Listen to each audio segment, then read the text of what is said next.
Hi friends, welcome to Telugu MTech trader. So ఇప్పుడు మనం stock market పడడానికి మెయిన్ కారణం కూడా ఒకటి అనాలిసిస్ చేయొచ్చు. సో అది కరెన్సీ డాలర్ విలువ.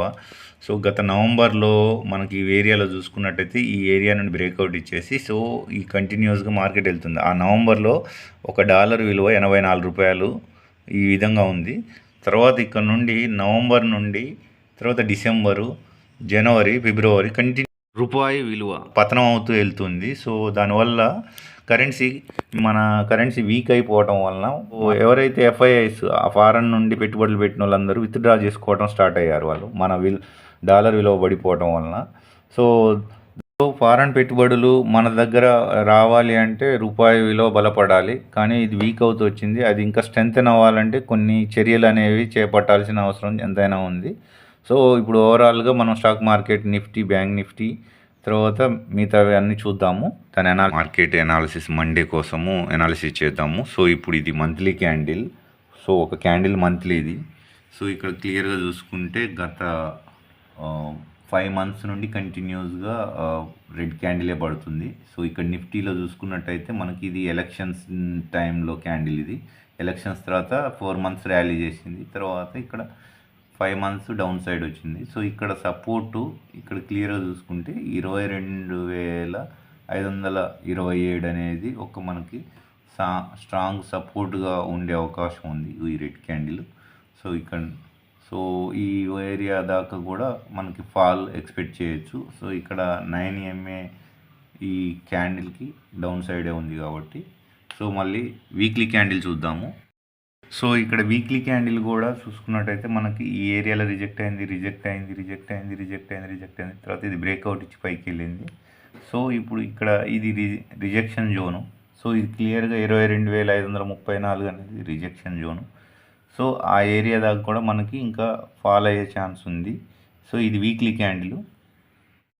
సో ఇక్కడ డైలీ క్యాండిల్ చూసుకున్నట్టయితే గత కొన్ని సెషన్స్ నుండి సో ఇక్కడ ఈ హై ఫామ్ అయింది. హైని ఇది బ్రేక్ చేయలేదు, ఇది బ్రేక్ చేయలేదు.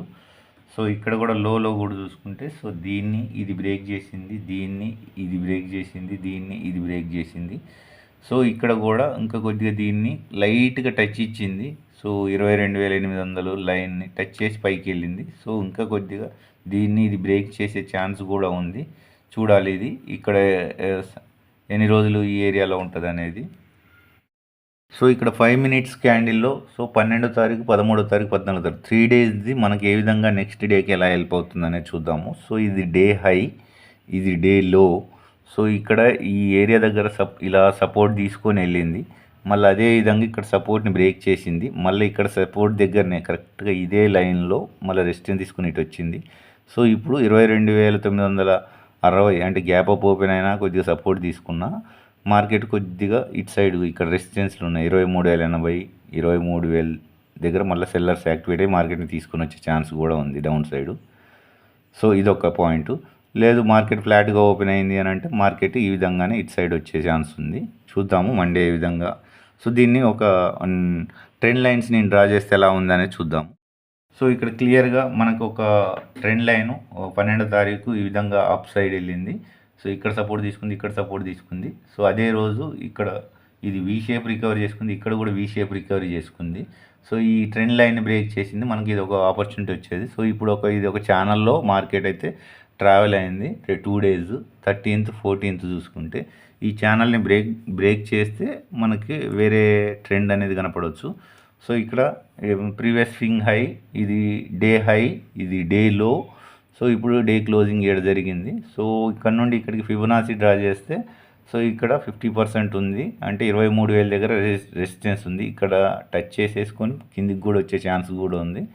ఇంకా కొద్దిగా ఈ 23,060 ఈ పాయింట్ దగ్గర కూడా టచ్ చేసి ఇటు వచ్చే ఛాన్స్ ఉంది. లేదు అని అంటే ఇక్కడే టచ్ చేసేసి ఇక్కడే సస్టైన్ అయింది అనుకో ఈ 23,060కి పైన మార్కెట్ ఈ ర్యాలీ చేసే ఛాన్స్ ఉంది.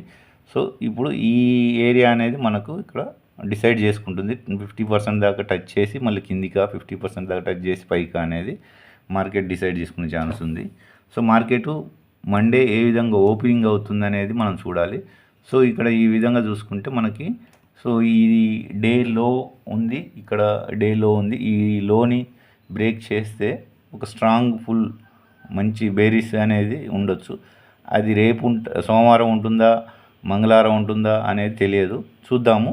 కొద్దిగా బుల్లిష్ వెళ్ళి పైకి వస్తుందా, లేకపోతే కిందికి వెళ్ళిన తర్వాత పైకి వెళ్తుందా అనేది మండే వెయిట్ చేయాల్సిందే. Monday, Tuesday, Wednesday. ఇక్కడ బ్యాంక్ నిఫ్టీ కూడా మంత్లీ క్యాండిల్ ఇది ఒక మంత్ క్యాండిల్. సో ఇక్కడ చూసుకున్నట్టయితే గత కొన్ని సెషన్స్లో 3 మంత్స్లో కూడా వీక్నెస్ అయితే కనబడుతుంది. సో ఈ ఏరియా నుండి కొంత సెల్లింగ్ ప్రెజర్ ఉందా, ఇంకా 49,000 దగ్గర ఓకే ఉంది. సో ఇంకా 48,000, 47,000 ఈ ఏరియాలలో సపోర్ట్ ఉందా, కొద్దిగా డౌన్ వస్తుందా అనేది చూడాలి. వీక్నెస్ అయితే ఉంది. సో ఇది weekly candle bank Nifty. So ఇక్కడ క్లియర్గా కొన్ని సెషన్స్ నుండి చూసుకున్నట్టయితే ఈ క్యాండిల్కి ప్యారలల్గా సేమ్ ఉంది. బుల్లిష్ క్యాండిల్ తర్వాత ఇది బేరిష్ క్యాండిల్ ఫామ్ అయింది.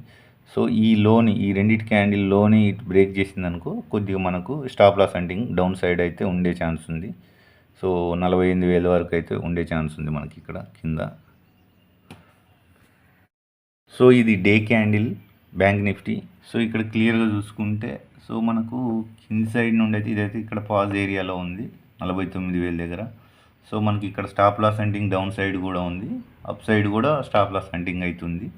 సో మార్కెట్ ఎట్ సైడ్ టర్న్ చేసుకుంటుంది అనేది చూడాలి. ఇక్కడైతే కొంత బయింగ్ ప్రెజర్ అయితే వచ్చింది ఈ ఏరియాలో, ఇక్కడ ఒక బయింగ్ ప్రెజర్ వచ్చింది. సో ఇక్కడ బ్యాంక్ నిఫ్టీ 5 మినిట్ క్యాండిల్ చూసుకున్నట్టయితే ఇది ఒక ట్రెండ్ లైన్ ఉంది. సో ఈ ట్రెండ్ లైన్ని బ్రేక్ చేసింది అనుకో, ఇక్కడ సస్టైన్ అయింది అనుకో, సో ఇక్కడ నుండి సపోర్ట్ తీసుకుని పైకి వెళ్ళింది. సో ఇక్కడ ఒక సపోర్ట్ అవుతుంది. ఈ సపోర్ట్ని బ్రేక్ చేసి పైకి వెళ్తే మనకి ఇక్కడ కొద్దిగా 49,500 దాకా పైన టార్గెట్ అవుతుంది స్టాప్ లాస్ హంటింగ్కి. లేదు ఇక్కడ గ్యాప్ అప్ పైకి ఓపెన్ కాకుండా కిందికే ఓపెన్ అయింది అనుకో, సో మనకి ఈ కింద టార్గెట్ ఉంది 47,700. ఇంకా కొద్దిగా కిందికి రావాలంటే 47,500 దాకా ఇంకా ఫాల్ అవుతుంది డౌన్ సైడ్.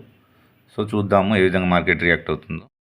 అది ఫ్రెండ్స్. సో ప్రస్తుతం అయితే మనము మార్కెట్ని చాలా సింపుల్గా చేసుకోవాలి. ఎన్నో స్ట్రాటజీలు ఉన్నాయి. చిన్న స్ట్రాటజీ అవసరం లేదు. ఒక స్ట్రాటజీ తోటి చిన్న పాయింట్స్ క్యాచప్ చేసుకుంటే మనం రెగ్యులర్గా ప్రాఫిట్స్ తీయగలము. కంటిన్యూస్గా ఆ కన్సిస్టెన్సీ మెయింటైన్ చేయడం అనేది మనం ఫస్ట్ చేయాలి. అందులో భాగంగా మనం 180 డేస్ ఛాలెంజ్లో మనం ఇప్పుడు కన్సిస్టెంట్గా ట్రావెల్ అవుతున్నాము. కొద్దిగా మధ్యలో అప్స్ అండ్ డౌన్స్, కొద్దిగా స్ట్రక్ అవ్వడాలు, ట్రాప్ అవ్వడాలు జరుగుతున్నాయి. సో వాటిని కరెక్షన్ చేసుకుంటూ నెక్స్ట్ 180 డేస్ మనం ట్రావెల్ అవుదాము. సో ఆ డిసిప్లిన్ని పాటిస్తున్నాం లేదా అనేది చూస్తూ ఫాలో అవ్వండి. సో ఈ విధంగా. సో నా అనాలిసిస్ నచ్చినట్టయితే లైక్ చేయండి, షేర్ చేయండి, సబ్స్క్రైబ్ చేయండి. మీకు ఏమైనా డౌట్స్ ఉంటే కామెంట్ బాక్స్లో పోస్ట్ చేయండి. అంతవరకు సెలవు. నెక్స్ట్ వీడియోలో మళ్ళీ కలుసుకుందాం.